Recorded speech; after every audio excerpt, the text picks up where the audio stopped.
for the touchdown. Going for two. Hello, boys and girls, and the undecided. Tonight's guest, Gusto. Musical guest, MC Gusto. This episode is sponsored by Trust Us Productions. The Dodgers lost Game 1, Kershaw going Kershaw, but the Dodgers came back to tie the series at 1-1. And Manny Machado seems to have a knack for hitting catchers in the back of the head with his backswing. At minimum, I've seen him do it 3 times. How does he not get beamed in the head? The Astros had a game today, I think. I don't know for sure. I'll just have to take your word for it. I know the Astros want to be prime time, but your playoff game isn't competing with Week 6 football. Just saying. The Seahawks were at Raiders at London because the league felt like sending the West Coast teams all the way over to London. And the Brits were thrilled to see 2 NFL teams that were going nowhere this year. As of now, if my calculations are correct, Chucky is getting paid $100 million per win. The Jets beat the Colts. Someone had to win this game because they can't both lose.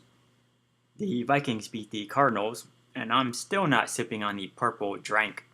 The Slurs beat the Cats. The Falcons beat the Bucs. It doesn't matter! And the Bengals lost to the Steelers because they're the Bengals.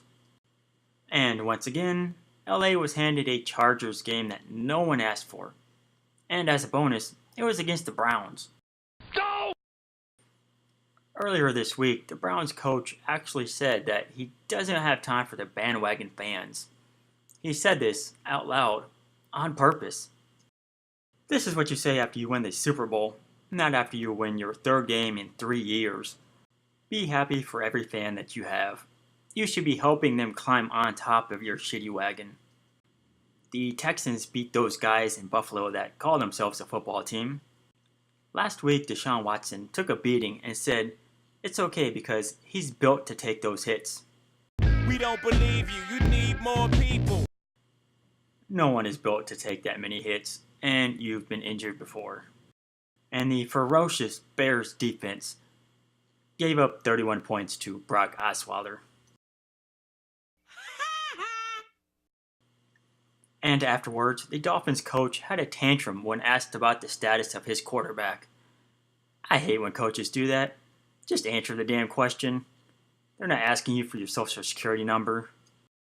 The Rams beat the Broncos, who did a good job of beating themselves. At one point, the Broncos had a taunting call after a touchdown that turned out to not even be a touchdown, which is like getting fired on your day off. The Ravens sacked Mangled Mariota 8,003 times, give or take a few. So, are the Cowboys good, or are the Jags bad? Do you remember when people thought the Jags were contenders? And was it just me, or was Dak running an awful lot? You know, Zeke can run too, and faster. And Conor McGregor was soaking it all in with the Cowboys. Does this mean that the winner of the fight got to hang out with one of the good teams? And many people use this as an opportunity to compare Conor McGregor with the Cowboys and saying that they're both overhyped. But in Conor's defense, he has won championships in this century.